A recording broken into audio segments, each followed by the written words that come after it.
Game খেলবেন? সেটা আবার কি? আমি কি দেখতে সুন্দর? সাপের কাছে ব্যাং সুন্দর, ব্যাঙের কাছে বোকা। সুন্দরের চক্রে পড়লে একবার হইবা তুমি বোকা।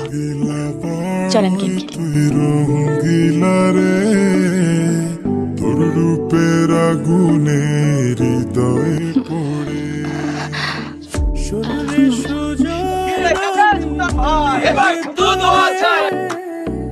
নির্বাচনে জেতার পর আপনার পরিকল্পনা কি? আপনারা সবাই আমার জন্য দোয়া করবেন।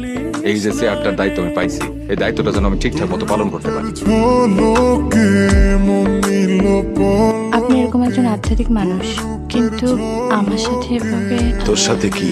না, মানে আমরা এভাবে। এই একই প্রশ্ন কি তুই কখনো সুলতান রে করছিস? সেটা একজন পাপিতাপি মানুষ, আমি নিজে। আমি পাপি না, তোরে কে বলবো? কিন্তু বিয়ে টিয়ে না করে এভাবে আমরা, এটা কোনো সমস্যা না? না, সমস্যা।